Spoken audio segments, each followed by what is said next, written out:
Hello, kamusta at welcome back sa aking channel. Isipin mo to. Simula pa pagkasilang mo, gumagana na agad ang isip mo, hindi tumitigil. Nagpo-process, nag-a-analyze, nagre-react, nag-aalala, nag-i-imagine, natatakot, umaasam at paulit-ulit na kumakapit sa kung ano-ano. Hindi idle ang isip mo, hindi siya nagpapahinga. Ang isip mo ay parang battlefield. At yung inner dialogue mo, yung boses sa loob, yun ang weapon. Pwede mong gamitin para putulin ang takot at kalituhan, o pwede ring ikaw mismo ang masugatan dahil sa duda, dahil sa self-sabotage. Kaya kailangan mong hawakan ang kontrol, hindi paminsan-minsan. Hindi lang kapag madali, kundi araw-araw. Bawat paggising mo sa umaga, nagsisimula ulit ang laban. Wala kang maririnig na trumpeta, wala kang makikitang watawat, pero totoo ang labanan. Umaakyat ang mga thoughts, parang usok. May nakakatulong, may nakakasira. At kapag hindi disiplinado ang isip, madali itong dumudulas papunta sa negativity. Bakit? To? Kasi mas madali talagang maging negative.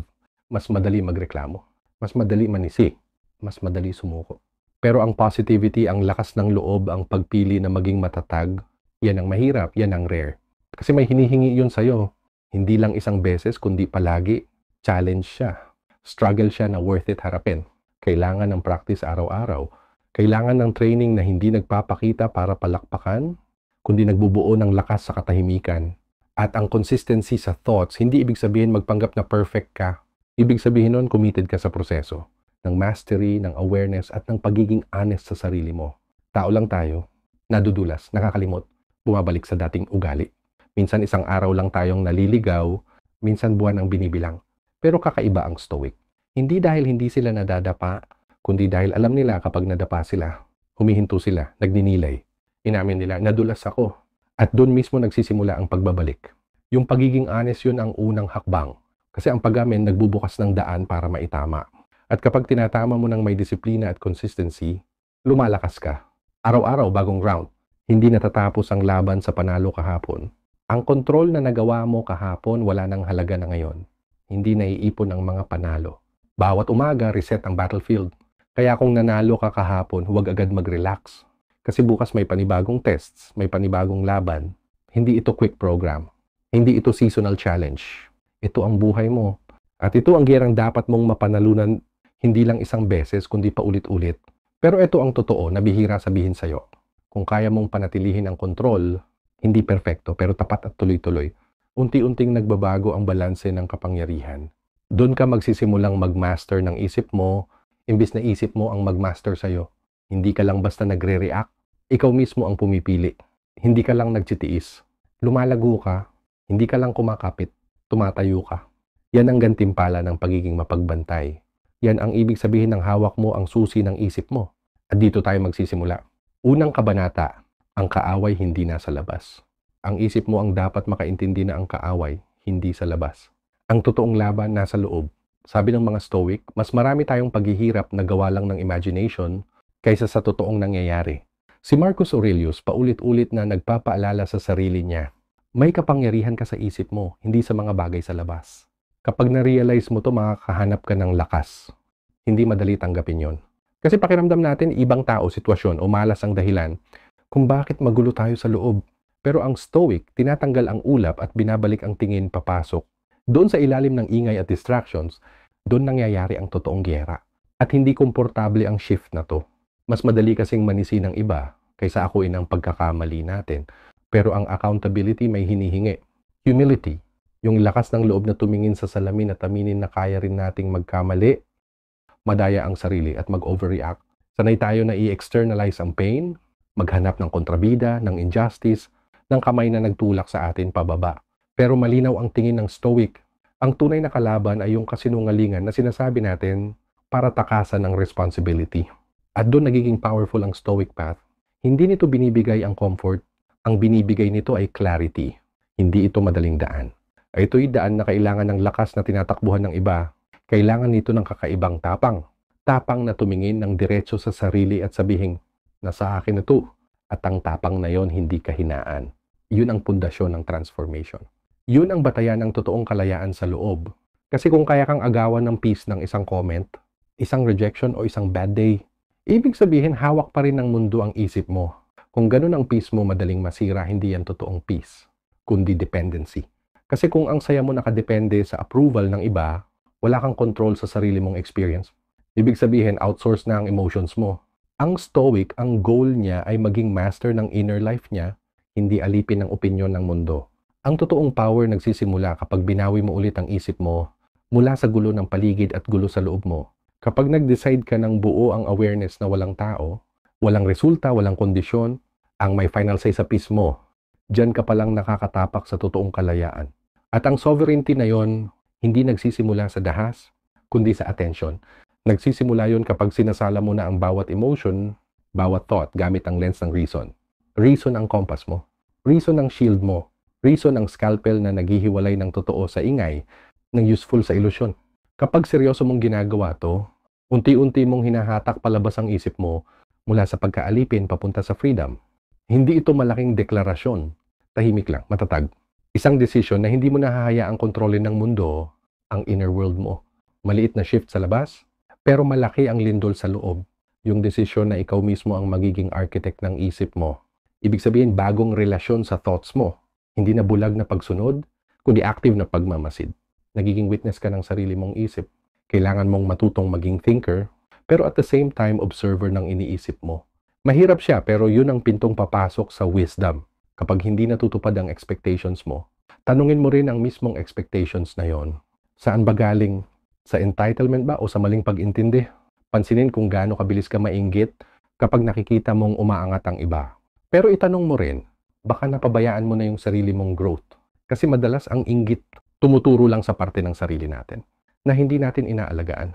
Tingnan mo rin kung paano nagpapanggap ang takot. Minsan mukha siyang caution, minsan sobrang pag-iisip, bulong ng worst case scenario na pumipigil sa iyo kumilos.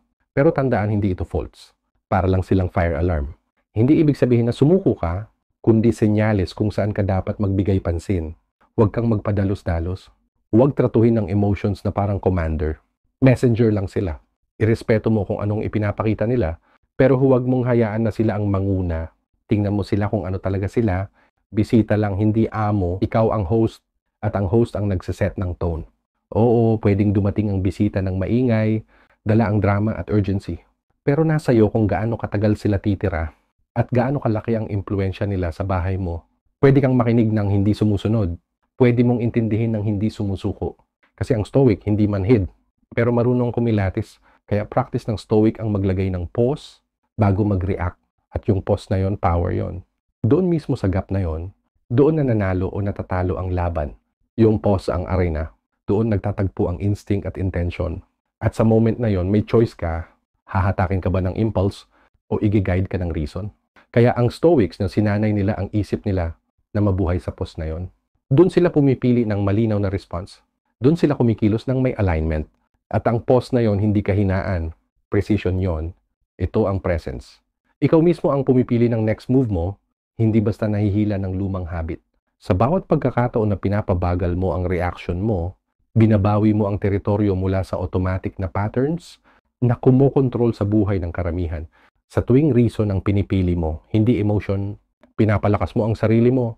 At tandaan, hindi ito one-time event. Isa itong skill, isang craft, isang disiplina. Art ito ng pagkakaroon ng control sa sarili. At gaya ng mandirigmang laging handa, kailangan mong i-practice ito araw-araw. Kailangan mong ulit-ulitin ang values mo hanggang maging natural na sila sa'yo. Kailangan mong silipin ang habits mo gaya ng general na chinecheck ang strategy. Kailangan mong i-refine ang thoughts mo, parang sculptor na pinapakinis ang obra niya. At sa bawat pagpipigil, bawat conscious response, dahan-dahan mong binubuo ang isang buhay na may integridad, isang isip na bakal at isang pusong hindi natitinag. Ganito nananalo ang Stoic. Isang thought sa bawat pagkakataon, isang moment sa bawat sandali, isang pause sa bawat laban, hanggang sa yung pause na yon maging practice mo at yung practice mo maging power mo. Chapter 2, Discipline is Defense. Ang panalo sa gera ng isip, hindi nanggagaling sa isang moment ng enlightenment. Hindi ito dumadating na may glory o biglang revelation. Dumarating ito sa araw-araw na paghahanda, sa tahimik na pag-uulit, at sa mabagal pero tiyak na pag-ipon ng lakas. Gaya ng sundalo na araw-araw nililinis ang armor niya at hinahasa ang espada niya ng walang palya, ang Stoic din ay naghahanda para sa trials ng bawat araw gamit ang philosophy. Hindi sila naghihintay ng krisis bago magsimula ang training. Handa na sila. Sinasanay nila ang isip para Tumugon ka gamit ang wisdom, hindi emotion. At sa disiplina na yon, nabubuo ang shield mo. Discipline ang depensa laban sa impulse, laban sa gulo, laban sa sarili mo. Discipline ang naglalagay ng linya sa pagitan ng taong reactive at ng taong deliberate. Sabi ni Epictetus, unahin mong sabihin sa sarili mo kung ano ang gusto mong maging at gawin mo ang dapat mong gawin. Hindi ito malambot na encouragement. Command ito, walang iwas, walang shortcut, walang laktaw sa practice, walang talon sa repetition. Discipline, hindi tungkol sa parusa. Tungkol ito sa alignment. Pinipili mo ang values mo, ang virtues mo, tapos isinasabuhay mo sila. Ikaw mismo ang batas mo. Yung gap sa pagitan ng gusto mong maging at ng totoong kilos mo, dapat magsara. Kung hindi katang-isip lang ang values mo, at ang daily discipline lumalabas sa maliliit na choices. Pagbangon agad pag tumunog ang alarm, pag hindi sa mga distraction na pampasarap lang, pagpili ng patience, imbes na irritation, tahimik lang ito gumagana. Walang palakpakan, pero bawat moment ay parang isang brick na nilalatag sa daan papuntang mastery. Hindi ito glamorous, hindi dramatic, pero steady, consistent, hindi natitinag. Ito ang araw-araw na pagtatayo ng fortress sa loob mo. At ang discipline, tinitrain din ang identity mo, bawat maliit na act of control, binabago ang tingin mo sa sarili mo. Hindi ka na lang nagtatry maging disciplined. Ikaw mismo ang nagiging disciplined. Tahimik ang shift, pero powerful. Kasi ang Stoic hindi naghihintay ng motivation. Hindi nakadepende sa mood, nakadepende sila sa principle. Kumikilos sila sa decision, hindi sa desire. Alam nila na ang bagyo pwedeng dumating kahit kailan, kaya ina-anchor nila ang sarili nila sa routine, sa order, sa structure kahit walang nanonood. At kapag ang iba nadadala ng tukso o stress, ang Stoic steady lang. Bakit? Kasi na-practice na nila maging steady sa private. Na-rehearse na nila ang self-restraint kahit wala namang nakatingin. Kaya pag dumating ang totoong laban, handa silang i-execute. Yan ang hidden purpose ng discipline. Gumagawa ito ng mental muscle memory, isang calm na pinagpraktisan, isang readiness na hindi natataranta. Kasi sa totoo lang, hindi ka tumataas sa level ng occasion. Bumabagsak ka sa level ng training mo. At ang Stoic nagtitrain araw-araw. Chapter 3, The Voice You Feed. Sa loob ng isip mo may iba't ibang boses. May nagtutulak sa'yo pasulong, may humihila pabalik, may bumubulong ng courage, may sumisigaw ng doubt, may naalala ang past failures, may nagpe-predict ng future disasters. Ang Stoic, hindi nila dinideny ang mga boses na to. Hindi sila nagpapanggap na free sa ingay sa loob. Ang ginagawa nila discernment. Nakikinig sila sa lahat, pero pinapakain lang nila ang isa. Kasi yung voice na pinapakain mo, yun ang nagiging leader. Sabi ni Seneca, mas madalas tayong maghirap sa imagination kaysa sa totoong reality. At madalas yung imagination na yon, tunog ng boses na nagsasabing, hindi mo kaya. Bibigyan mo lang sila ng dahilan para pagtawanan ka. Oo, matatalo ka. Mga kasinungalingan yan. Pero kapag paulit-ulit mong naririnig, nagiging parang totoo. At kapag hindi mo kinu-question, nagiging foundation na ng identity mo. Paano lalabanan? Sa pamamagitan ng pagsasalita ng truth. Consciously, sabihin mo ng malakas. Isulat mo, ulit-ulitin mo, hanggang mas lumakas siya kaysa sa kasinungalingan. Kasi ang internal dialogue mo, hindi lang reflection, isa itong program. Ito ang nagsiset ng expectations mo, ang nagdidikta kung paano ka kikilos, ano ang hahabulin mo, at ano ang iiwasan mo. Sa bawat pagkakataon na kinakausap mo ang sarili mo, na may lakas, may reason, may clarity, pinapalakas mo ang code of resilience, pinabago mo ang defaults mo. Tinitrain mo ang isip mo na sumunod sa virtue, hindi lang sa emotion. Inaangat mo ang sarili mo mula sa chaos papunta sa command. Kausapin mo ang sarili mo tulad ng isang leader. Magbigay ka ng encouragement, pero hindi ng excuses. Paalalahanan mo ang sarili mo ng responsibilities, hindi lang ng rights. Maging matatag pero hindi malupit. Maging demanding pero hindi degrading. Itulak mo ang sarili mo sa high standards, pero hindi dahil sa galit o poot. Tandaan mo ikaw ang student at teacher ng isip mo. Hinuhubog mo kung sino ka nagiging sa bawat salita na sinasabi mo sa sarili mo. Ang giyera hindi lang tungkol sa katahimikan. Tungkol din ito sa tunog na hinahayaan mong umalingaw-ngaw sa loob.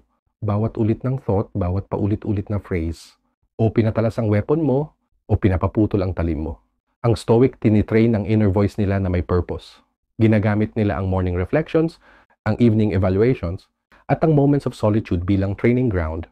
Inaagapan nila ang negative spirals bago pa lumalim. Hindi nila hinahayaan ang self-pity o self-contempt na magtagal.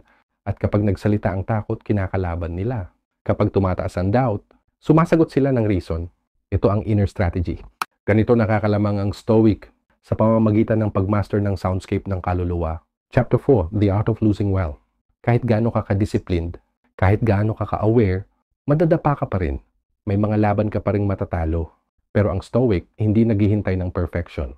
The Stoic expects effort. May mga umaga na matatalo ka ng negativity. May mga araw na mauunahan ka ng takot. May mga sandali na magsasalita ka ng hindi tama, gagawa ka ng padalos-dalos na desisyon, o madududa ka sa sarili mo. Talo ka sa laban na yon, pero tuloy pa rin ang gyera. Si Marcus Aurelius mismo nagsulat, paggising mo sa umaga, sabihin mo sa sarili mo, ang mga taong makakasalamuha ko ngayon ay magiging makulit, walang utang na loob, mayabang. Hindi niya yon sinulat bilang excuse. Sinulat niya yon bilang paghahanda. Kasi kahit emperador siya, nadadapa rin. Pero bumabangon. Ang pagkatalo sa isang sandali, hindi ibig sabihin na failure ka na. Ibig sabihin lang, tao ka. Hindi ang pagkadapa ang nagde-define sa'yo.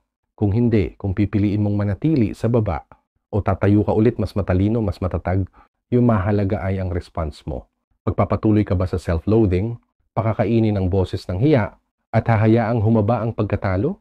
O hihinto ka muna, hihinga, at titingnan ang pagkakamali ng malinaw, tatanungin ang sarili. Ano bang lesson ang dala nito? Ang Stoic, hindi nila ginagawang sakuna ang failure. Hindi nila pinapalaki. Tinitingnan nila ito ng diretsahan. Kinukuha ang aral. Tapos move on. Sa Stoic, ang failure hindi final judgment. Checkpoint lang. Ipinapakita nito kung saan ka mahina sa training, kung saan naunahan ka ng emotion, o kung saan nag-slip ang bantay mo. Pero imbes na malugmok, nag-recalibrate sila. Bumabalik sila sa path, pero ngayon may mas malinaw na awareness at mas matalim na mindset. Ang Stoic, maiksi ang memorya pagdating sa past failures. Hindi dahil wala silang pake, pero alam nila na limitado ang oras at sagrado ang energy. Sobrang busy nila sa pagtatrabaho sa next moment para ma-stuck pa sa nakaraan na hindi na nila kayang baguhin. Yun ang art of losing well skill. Yung skill na ito, pinapabaka ng loob kasi pinaaalala niya na lagi kang nasa training, lagi kang hinuhulma, laging under refinement. Reminder siya laban sa kayabangan na ang mastery ay proseso, hindi possession. Hindi ka immune sa pagkakamali. Walang tao ang immune. Pero kapag tinanggap mo yung katotohanan na yon, nang walang hiya, nananatili kang tao, habang pinapatalas mo ang karunungan mo, it keeps you grounded sa effort, hindi sa ego. It keeps you growing. Kasi alam mong walang talo na nasasayang, maliban na lang kung hindi mo pinansin ang lesson. Bawat pagkatalo parang salamin. Ipinapakita kung saan dapat mo tutukan ang atensyon. Kung saan nagkulang ang reasoning mo, kung saan naunahan ka ng emosyon, o kung saan pinikit ng pride ang mata mo. Pero kapag hinarap mo yung failure ng tapat, nagiging guru siya, nagiging apoy na hinuhulma ang spirit mo. At sa pagdaan ng panahon, binubuo nito ang isang bagay na hindi matitinag sa loob mo. Losing well, hindi ibig sabihin tatalikuran mo ang sakit ng pagkatalo. Hindi, haharapin mo siya. Mararamdaman mo siya. Tapos magmo-move forward ka. Hindi pa dalos-dalos, kundi may deliberate strength. At doon ka nagiging mas matibay, mas matiyaga, mas aware. Itong maturity na to ang tutulong sa'yo para mas manalo sa mga laban sa hinaharap. Kasi malinaw ka nang tumingin.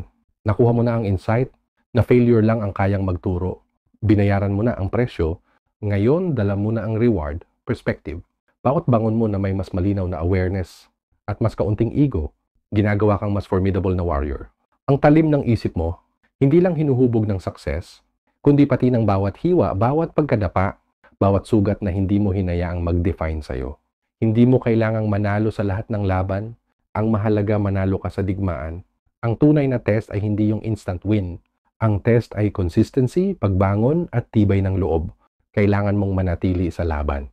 Mata palaging nakatutok sa unahan, laging handang matuto, laging nag-a-adjust, at palaging bumabalik kahit ilang beses kang madapa. Doon ka nagiging delikado sa duda, matibay sa pressure, at steady sa gitna ng bagyo. Chapter 5, Training in Solitude. Para manalo sa digmaan sa isip mo, kailangan mong mag-training. Kahit walang nanonood, silence ang gym, reflection ang weights, stillness ang sparring partner. Sa modernong buhay, sobrang ingay. Gusto nila lagi kang nagre-react, lagi kang may opinion, lagi kang triggered.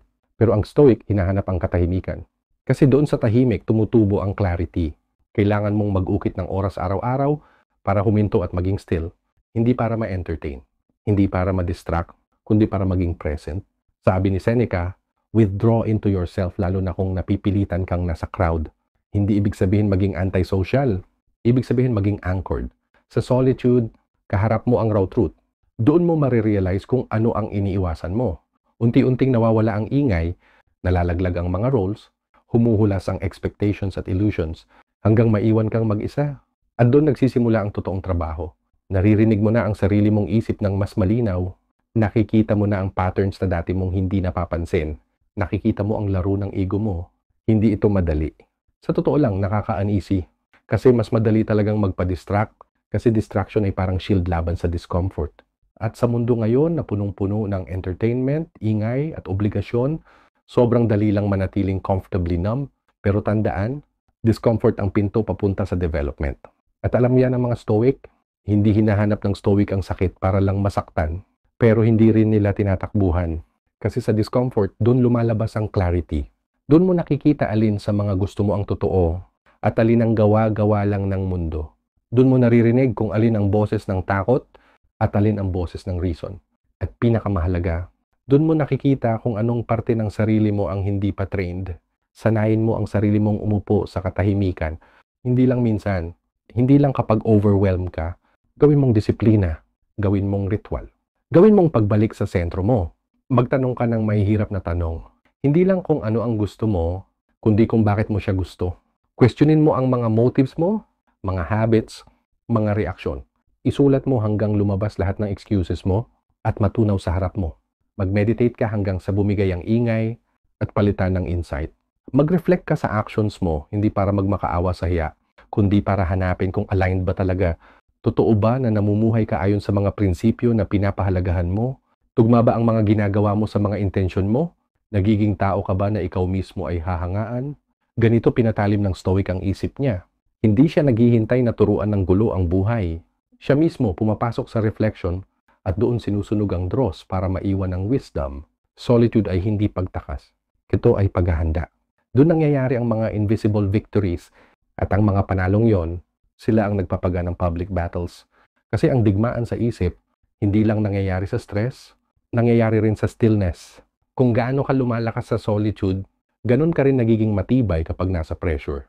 Chapter 6, Thought is Action. Para sa Stoic, hindi lang gawa ang action. Pati pag-iisip ay action na rin. Pag-iisip ay hindi kailanman passive. Ito ang unang anyo ng action. Bago ang salita, bago ang hakbang, bago ang suntok, nauuna palagi ang thought. At yung thought na yon, siya ang nagtatakda kung anong klase, ang lahat ng susunod. Ang digmaan sa isip mo, hindi lang tungkol sa pagpatahimik ng nakakasira, kundi sa aktibong pagtatanim ng mabuti. Kung ano ang hinahayaan mong tumubo sa isip mo, iyon din ang aanihin mo sa buhay. Sabi ni Marcus Aurelius, ang iniisip mo, siya ang kalidad ng isip mo. At ang kaluluwa mo kumukuha ng kulay mula sa thoughts mo. Hindi ito metaphor. Ito ay blueprint. Mag-isip ka ng takot, at ang takot ang kukulay sa boses mo, sa tindig mo, sa desisyon mo. Mag-isip ka ng pait, at ang pait kikitil sa relationships mo. Mag-isip ka ng clarity at disiplina, at unti-unti itong huhubog sa mundo mo. Kaya hindi neutral ang isip. Ito ay battleground. Bawat thought na papasukin mo ay buto, at ikaw ang magdedesisyon kung alin ang itatanim, didiligan, at palalakihin. Ang Stoic tinitrain ang sarili na kilalanin na bawat thought ay galaw. Isang reklamo, hindi iyan harmless. Iyan ay momentum papunta sa despair. Isang pag-aalala, hindi iyan maliit na bagay. Iyan ay momentum papunta sa paralysis. Hindi lang basta pag-iyak ng discomfort ang mga ito. Iyan ay rehearsal ng pagsuko. At habang pinapatuloy mo silang pumasok, mas nagiging bihasa ka. Sa lingwahe ng kawalan ng kapangyarihan. Bawat thought may bakas. Bawat paulit-ulit na kwento nagiging groove. Pero tandaan, ganun din ang kabaligtaran. Isang malinaw na pagsusuri, momentum papunta sa action. Isang saglit ng gratitude, momentum papunta sa peace. Isang malinaw na intention, momentum papunta sa progress. Bawat iniisip, direksyon. At ang paulit-ulit na iniisip, nagiging daan. Kaya kailangan ikaw mismo ang maging tagapagtayo ng mga daang yon. Kung hindi, hihilahin ka lang ng utak mo sa mga landas na hindi mo naman sinadyang piliin. Alam ito ng Stoic, nakikita nila ang isip bilang parehong battlefield at taniman. Ang mga damo ng duda, galit, yabang at takot, hindi na kailangan ng permiso para tumubo. Tumutubo sila by default. Pero ang bunga ng disiplina, katahimikan, focus at purpose, kailangan mong itanim, diligan, alagaan. Kaya tuloy-tuloy ang laban sa isip. Hindi dahil kaaway mo ang utak mo, kundi dahil matabang lupa ito. Ano mang itanim mo, tutubo. At kung hindi ka maingat, kung ano-ano na lang ang usbong, mga ligaw, mga hindi mo ginusto. Ito ang dahilan kung bakit malakas ang journaling sa Stoic practice. Hindi lang siya record, isa siyang salamin, isang sandata, isang training ground. Dito mo nakikita ang thoughts mo parang nasa battlefield. Nakakahiwalay ka ng alay sa enemies. Nagbibigay ito ng mapa na ipapakita kung saan dumadaloy ang isip kapag hindi mo binabantayan. At kapag nakita mo na ng malinaw, maaari mo nang questionin. Pwede mo nang palitan.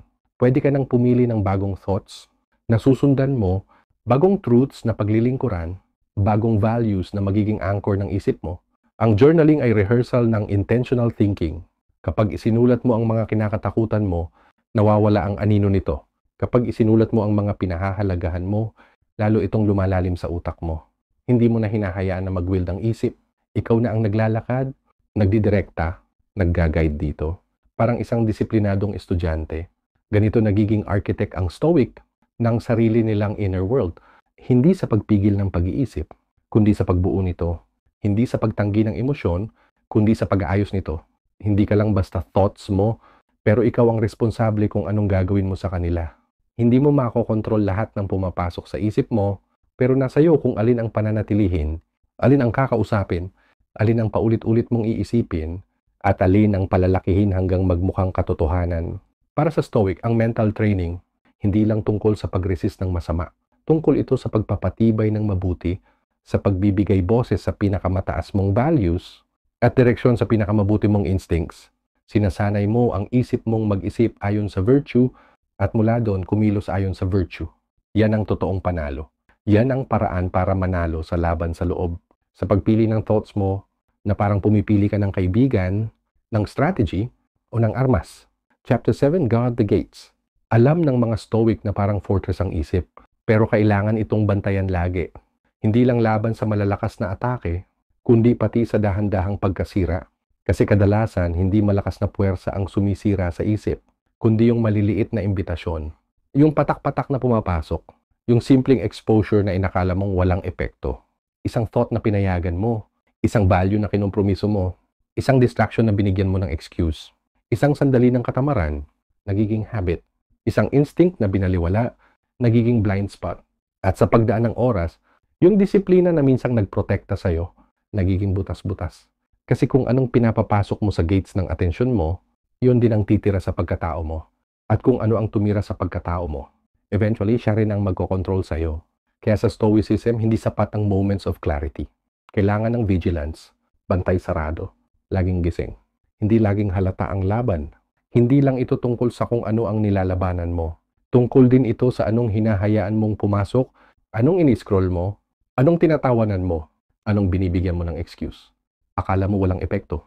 Pero lahat ng yan may hulma sa'yo, lalo na sa oras na hindi ka nagbabantay. Bawat input may output. Bawat exposure may epekto. Kung ang isip mo ay fortress, ang habits mo, ang environment mo, at ang focus mo sila ang mga gwardya. At kung natutulog sila sa pwesto, tiyak ang pagsalakay.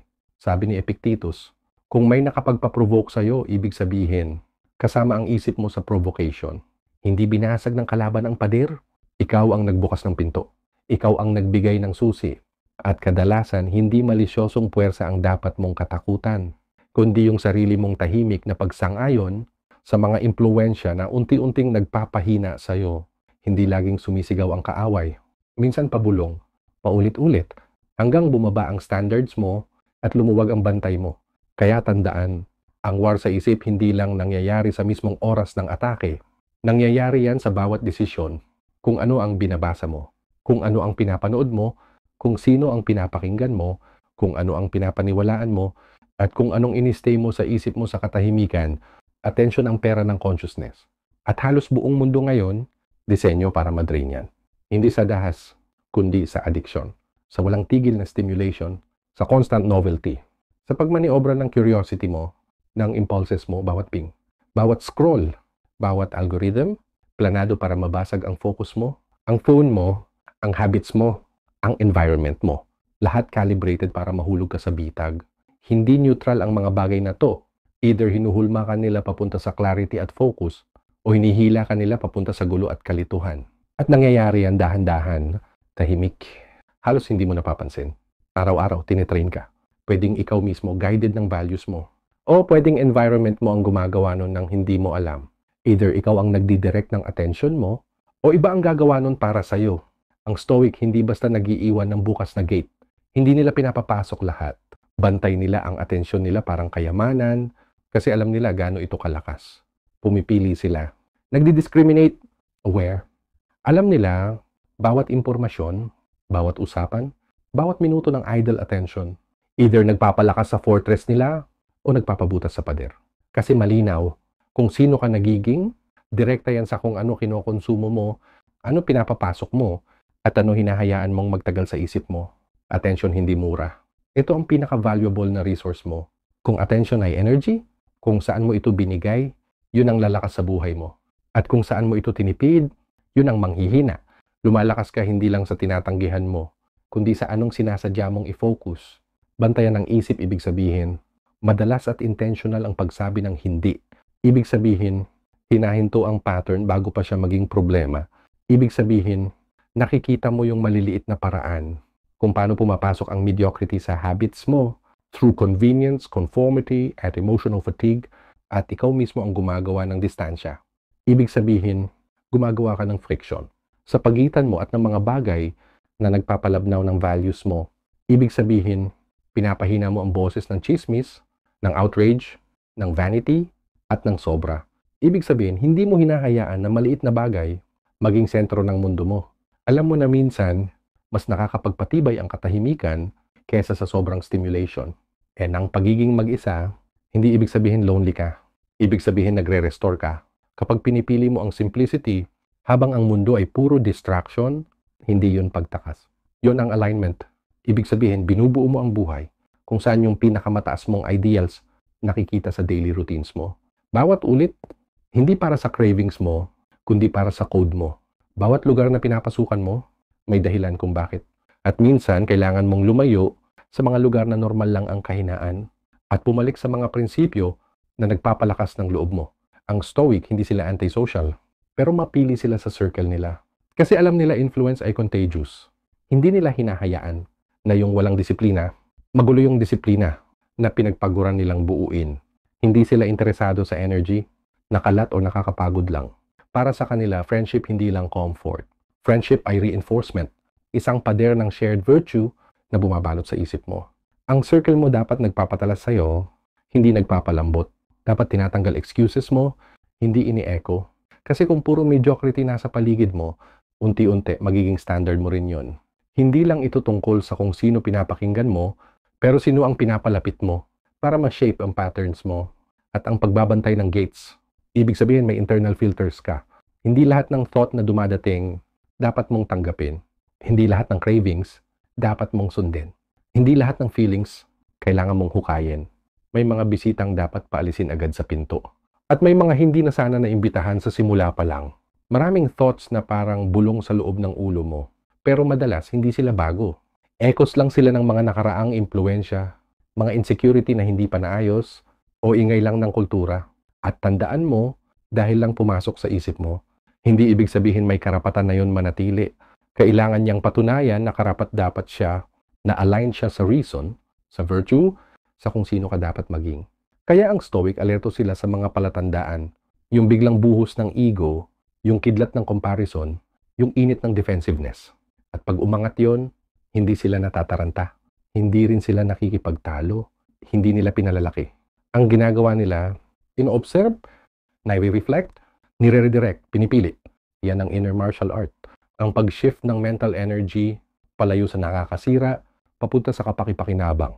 At bawat beses na ginagawa mo to, para kang nakakabawi ng teritoryo. Bawat disiplina sa loob mo, nagiging parte ng architecture, ng pagkatao mo. Para manalo sa giyera sa isip, kailangan ikaw mismo ang gatekeeper.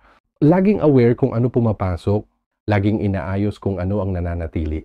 Hindi paranoid pero principled. Hindi anxious pero gising.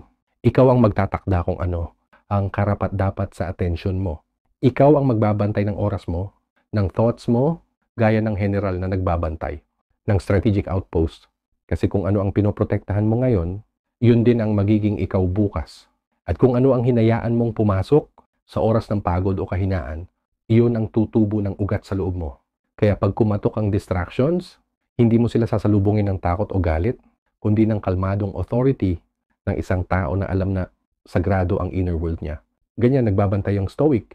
Hindi sa sigaw, kundi sa katahimikan. Hindi sa kahinaan, kundi sa standards, sa reflection, sa rituals, sa disiplina na protektahan ang pinakamahalaga. Hindi lang para sa isang araw, kundi para sa buong buhay. Hindi natatapos ang giyera, pero hindi rin natatapos ang pagbabantay mo. At yon mismo isang virtue. Kabanata 8 ang laban ng perception. Ang digmaan sa isip hindi lang tungkol sa thoughts at disiplina, laban din ito ng perception. Bago ka mag-react, bago ka pa mag-form ng paniniwala, unang dumadaan ka muna sa kung paano ka nakakita, kung paano mo tinitingnan ang mundo, doon nakasalalay kung paano ka magdurusa, kung paano ka sasagot, at kung paano ka tatagal. Perception ang filter ng lahat ng experience. Itinuro ng mga Stoic, ang mga pangyayari mismo, neutral lang sila. Ang judgment natin ang lumilikha ng gulo o kapayapaan. Hindi ang sitwasyon ang mahalaga, kundi ang commentary natin. Hindi ang moment mismo, kundi ang meaning na ibinibigay natin dito. At ang frame na yon, hindi basta lumilitaw.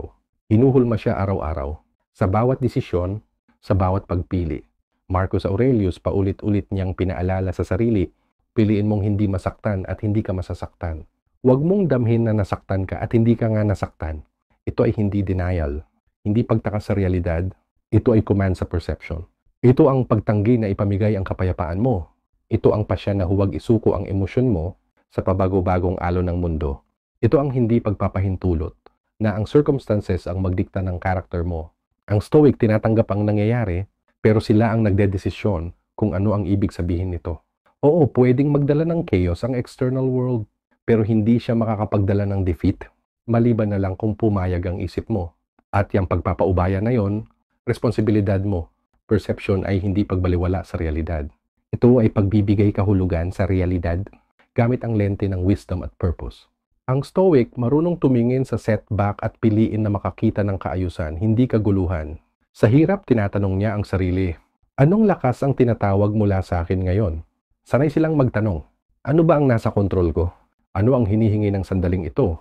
Anong virtue ang tinatawag ng pagsubok na to? Yung mga tanong na yon, binabago ang direksyon ng isip.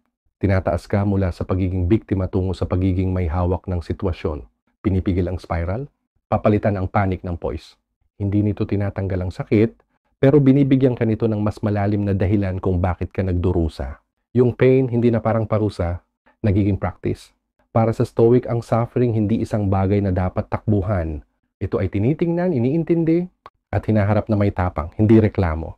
Kapag na-train ang isip na makita ang obstacle bilang opportunity, lahat ng challenge nagiging gasolina. Ang delay nagiging patience. Ang betrayal nagiging clarity. Ang failure nagiging instruction. Ang hardship nagiging proving ground. At hindi ito bulag na optimism. Ito ay strategic realism. Ito ang battlefield ng perception, kung saan lahat ng pangyayari sa buhay pwedeng gawing kasangkapan para mag-transform. Parehong apoy na nanunog, siya ring apoy na tumitibay sa bakal. Pero itong laban araw-araw. Hindi minsan. Hindi pa minsan-minsan. Araw-araw. Kasi ang perception, hindi yan nakapako. Kung pabayaan dumudulas. Nabubura.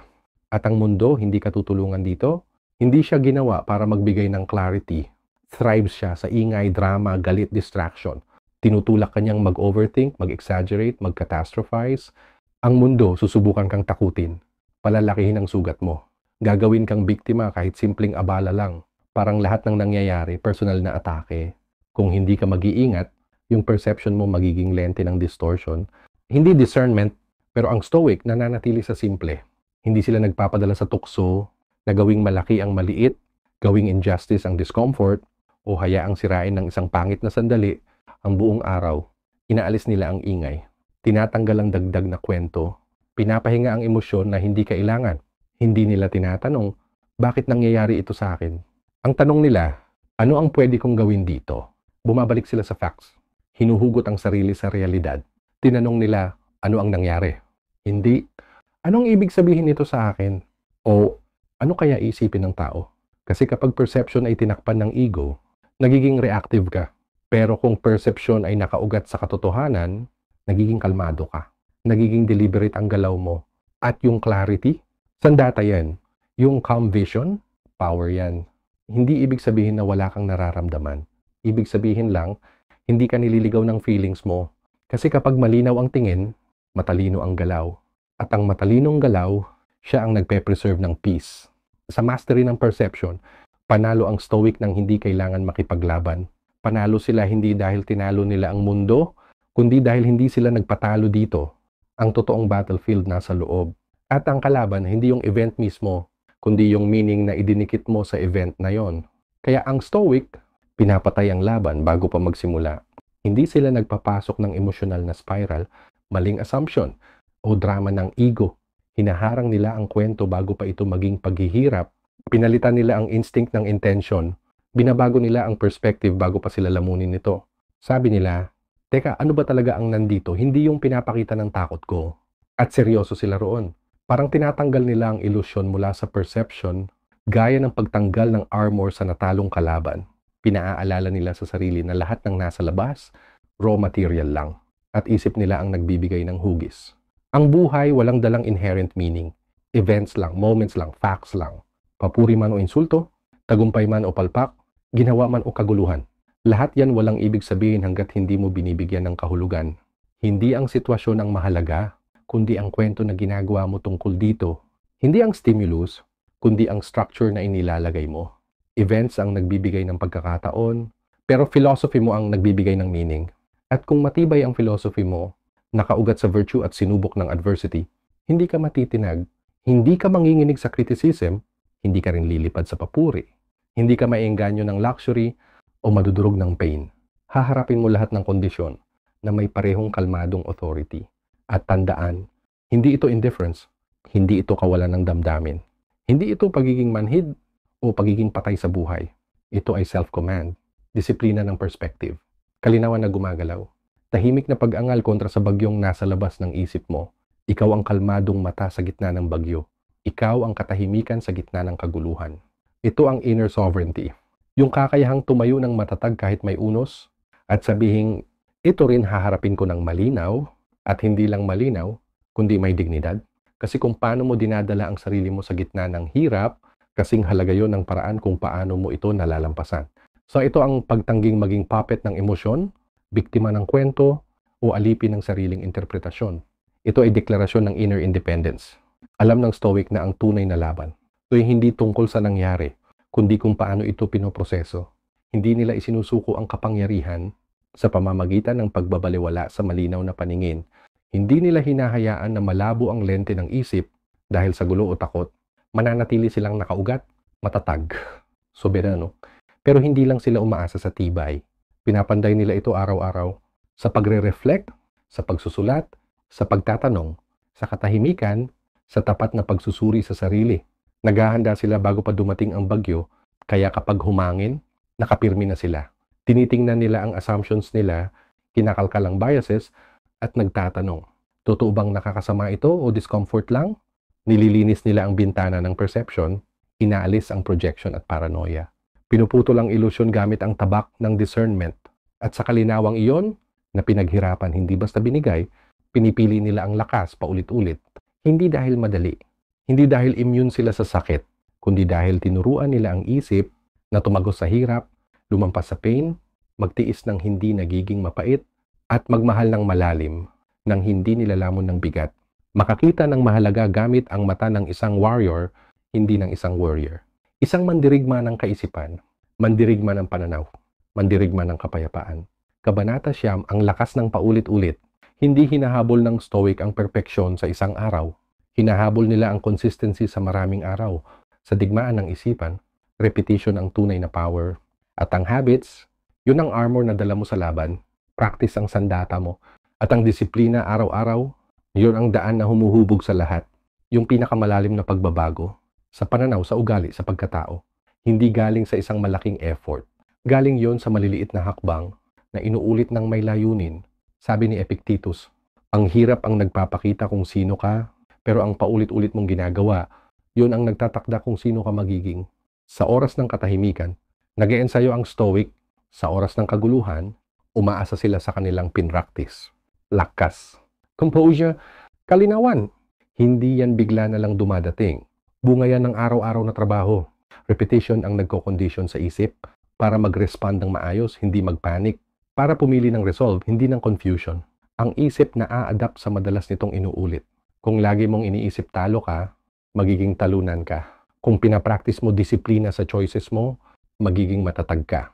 Ginagamit ng Stoic ang repetition bilang training, mentally, emotionally, spiritually, hindi para ipakita sa iba, kundi para manatiling nakaangkla sa virtue. Yung tamang pag-uulit ng iniisip, tamang tanong, tamang kilos, gumuguhit ng bagong landas sa isip na naka-align sa wisdom. Kaya bumabalik sila palagi sa journal, sa katahimikan, sa mga tanong. Tuwing umaga, tinatanong nila, ano ang haharapin ko ngayon? At paano ko ito sasalubungin? Tuwing gabi, tinatanong nila, saan ako nagkulang? At paano ko mas gagalingin? Hindi ito ritual para lang may magawa. Ito ay paghasa ng sarili. Ito ay rehearsal ng tapang.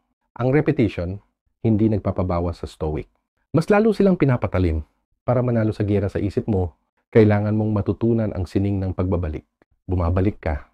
Hindi lang minsan, kundi paulit-ulit. Bumabalik sa kasalukuyan, hindi bilang malabong konsepto, kundi bilang isang tunay na battlefield kung saan bawat hinga ay isang desisyon. Bumabalik sa values mo.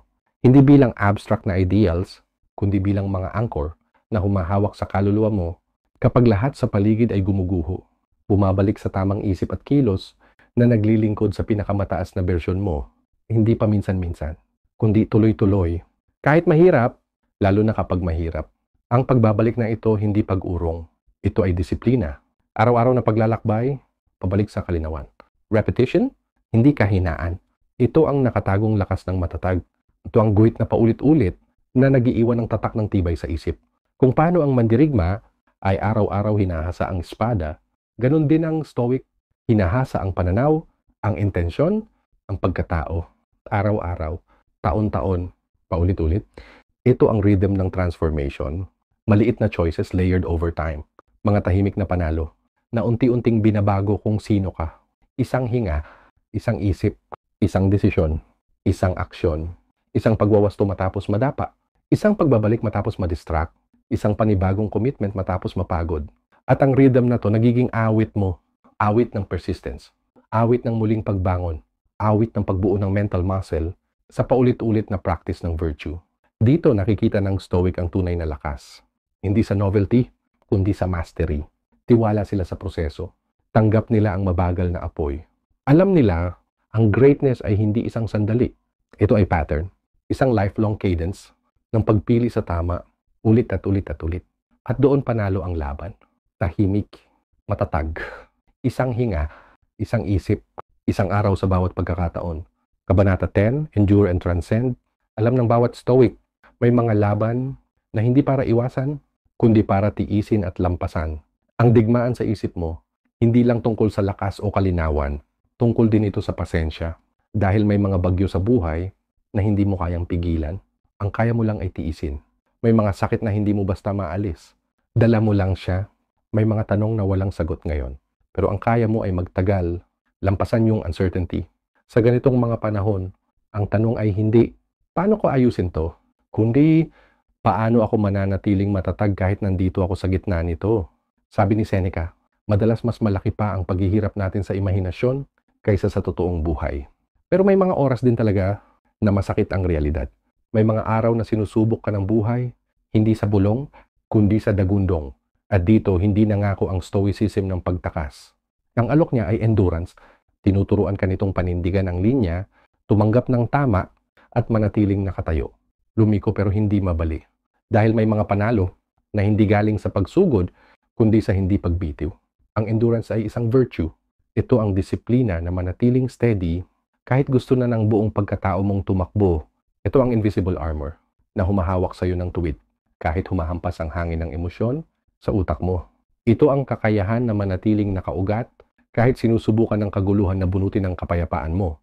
Ito ang art ng pagtanggap sa discomfort hanggang hindi ka natakot dito. Hanggang lumaki ka na lampas sa kapangyarihan nito. Hanggang maging parte na lang ito ng training mo. Ang Stoic hindi tumatakbo sa hirap. Isinasama nila ito sa kanilang training.